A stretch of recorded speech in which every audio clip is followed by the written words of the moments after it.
দর্শক, আপনারা আছেন অসময় টিভির সাথে, আর আমি রিপোর্টার কাকা। আর আজকে আমরা নিব এমন একজনের ইন্টারভিউ যে নিজে একজন উদ্যোক্তা, বাংলাদেশের একজন সফল ব্যবসায়ী, যার এই সমাজে মান সম্মান বিন্দু পরিমাণেও নাই, যে নির্লজ্জ, বেহায়া, পশুর থেকেও নিকৃষ্ট। তার মানে দর্শক, আপনারা বুঝতেই পারতেছেন আমি একজন কাপড় ব্লগারের ইন্টারভিউ নিতে আসছি। তো চলেন দর্শক বৃন্দ, সেই বউ ব্যবসায়ীর বাড়ির ভিতরে ঢুকি। বাবা রে বাবা, ফেসবুকে নষ্টামি করে কত বড় বাড়ি বানাইছি। এই তোমরা কারা? আর এদিকে কই যাইতাছো? আঙ্কেল, আমরা ইন্টারভিউ নিতে যাইতেছি। বাসার মেন গেটে লেখা দেখছ নাই যে এই বাসায় কুত্তা আর ফেসবুকের হলুদ সাংবাদিক প্রবেশ নিষেধ? বাইরে হইন থেকে। বাংলাদেশের সব পোলাকে বিসি জোড়া দিলে অতগুলো বিসি হইব না যতগুলো ফেসবুকে হলুদ সাংবাদিক আছে। কোন একটা নিউজ পাইলেই হইছে কুত্তার মতো জিবলা বাই করে পড়ে।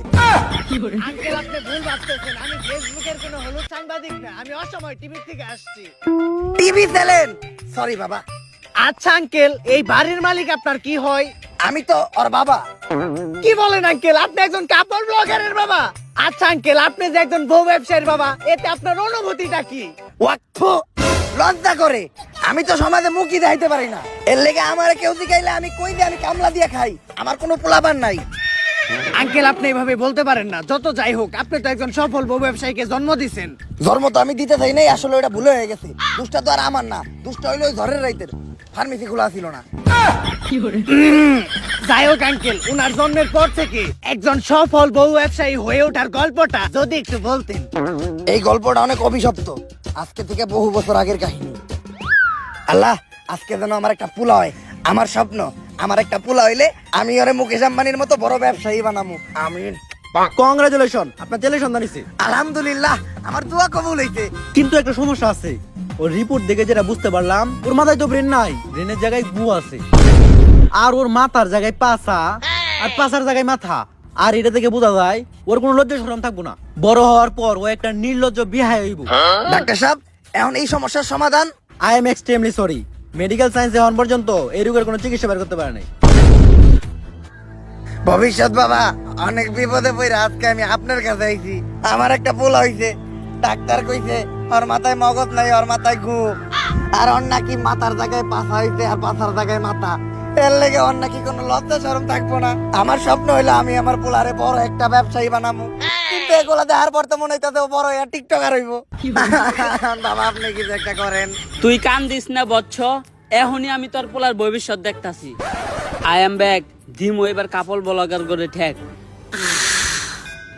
চিন্তা করিস না বচ্চ, আমি এইমাত্র তোর পোলার ভবিষ্যৎ দেখলাম। তোর পোলা বড় একজন সফল ব্যবসায়ী হইব। টাকা কামানোর জন্য তোর পোলা সবকিছু করব, এমনকি নিজের মান সম্মান পর্যন্ত বিলিয়ে দিব। যাক বাবা, তাহলে আমার পোলারে আমার ব্যবসায়ী বানানোর স্বপ্নটা পূরণ হইব। কিন্তু বাবা, আপনি তো আমার এইটা কইলেন না যে আমার পোলা বড় হইয়া কি ব্যবসা করব। বউ ব্যবসা করব।